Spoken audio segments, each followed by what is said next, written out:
evolution and all that stuff is way beyond what covers in your textbook. If you truly want to become a professional in that microprocessor area, your textbook is not going to be enough. So that's where I'm telling you, you have to spend extra amount of hours in pursuing your own goal.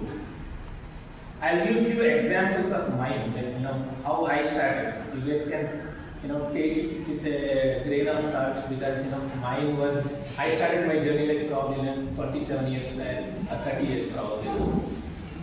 I was passionate about coding. Back then, we don't have an awareness that software has different variations and all.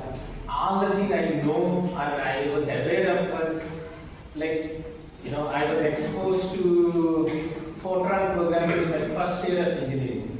You guys are also, you guys are in fact computer science as a degree pursuing. So you all had a programming in your first year, or even how many of you actually learned programming before?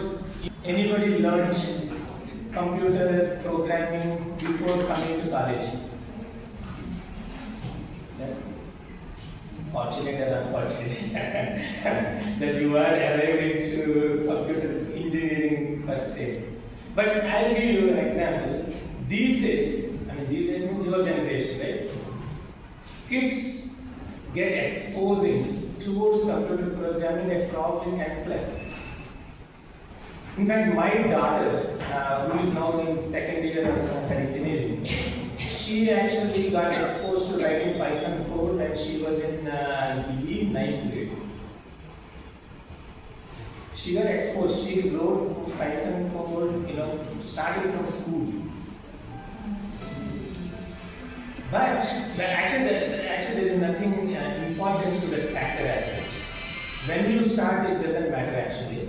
The difference, I'll come back to again professionalism. Why I think it is a good thing that you guys haven't started in the early days.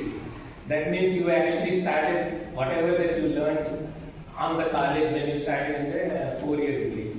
The reason why I am telling my dating back is I got exposed to Fortran, and I was fascinated about writing code. So I got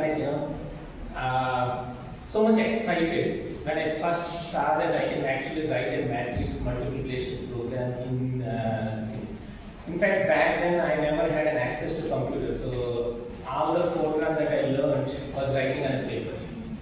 So basically, you write it on the paper as an exam, and that's the end of my programming bits. But then I got actually a gift from my uncle. It was like a 4x4-inch screen which has a programming language called BASIC. It was like one of those earlier version of the microprocessor which has a very little screen. All it does is basic programming, and it has a LCD screen type thing. Basically prints something. And at first that was like a major breakthrough. And since then I was fascinated about learning more. And then of course my methodologies were like very primitive back then. As I said, no computers, no books. The only way I got to learn was somebody has to teach me.